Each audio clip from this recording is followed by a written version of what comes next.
Welcome back to Pop Culture Explosion. I'm Kara, and as you can see, Paul and Mike are not here. I've hijacked the show, and I'm going to do what we call Kaira'S Korner.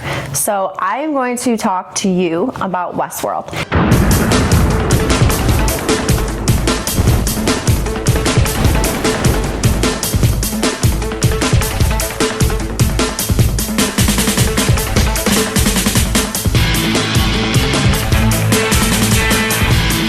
I think that it was just a really great show right now. A lot of people are talking about it, and I know these two haven't watched it, but I thought we should definitely touch base on it anyways.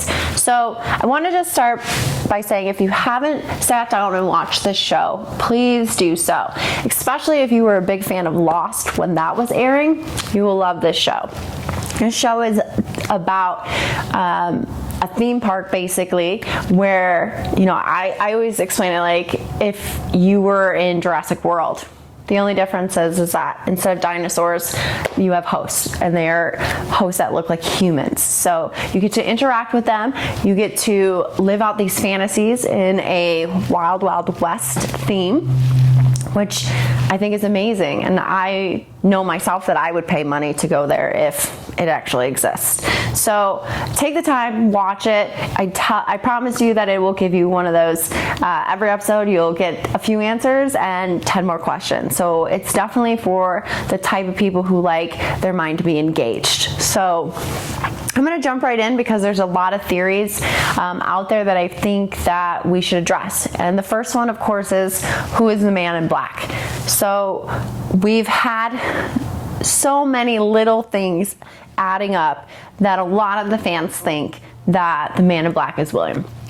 Ed Harris plays the man in black. He's a phenomenal actor, and I think he really does a great job of coming in and kind of playing the villain, so to speak. So, excuse me.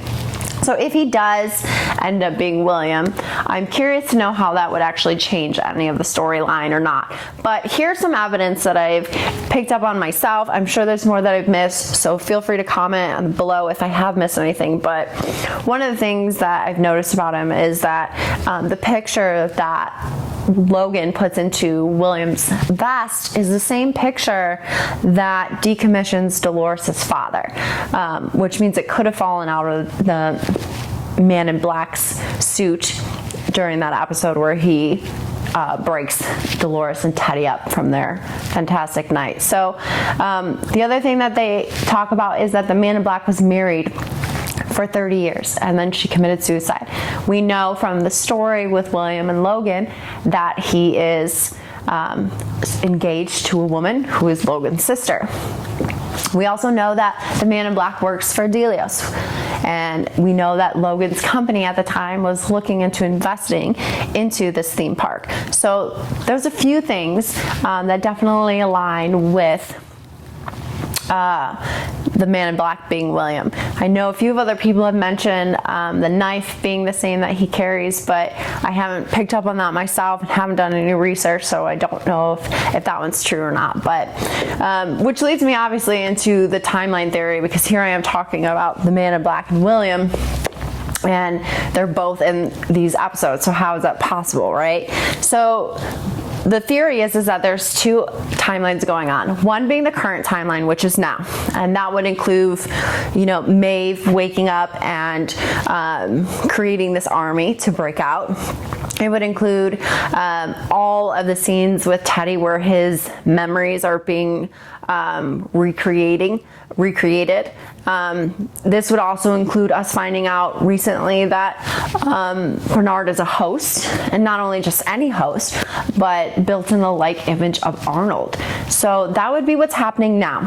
What would be happening in the second timeline would be 30 years ago, and that's basically just the William and Logan timeline. Some of the things that, you know, prove that to be true is the fact that, one, the logos are different. If you walk into the Sweetwater Tavern, the logo was different for Logan and William's storyline versus the Man in Black's. Also, the characters don't seem to cross over. You don't see Mauve in the tavern. You don't see the Man in Black anywhere near William. So, I mean, there's no crossover crossovers. The only one that I could really think of that technically crossover was Lawrence, who was killed by the Man in Black and later showed up in Logan and William's story. So that's so far the only one that's kind of crossed over. Really, ultimately, the timelines are important because we're trying to figure out where Dolores is, what is actually happening, how to get through this maze, and I'm curious to find out if she is really the key. She's the oldest host in the park, and I don't know if she's a part of either timeline. I don't know if she's a part of the now or the then. She seems to kind of flip back and forth.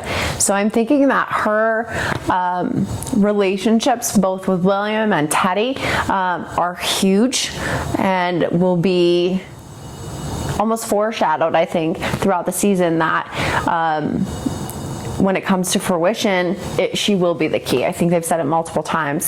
So one of the things I will definitely say is that I don't think that she is on a loop still. I know some people have talked about her finding herself, dead in the river, and that was her way of, knowing to loop back and how to get farther in the loop. I don't think that's the case. I think that whatever she was remembering was probably the same as Teddy and his memories being changed. So we'll see what happens. I'm not positive. There's a lot of questions that I have, hoping that they will answer a lot of them. So share with me yours. Tell me what you loved about the show. Tell me what you didn't like about the show and where you think it's headed, because we have one season left and I don't think they're going to answer every question we all have. So stay tuned. I will be back for a follow-up episode on Westworld.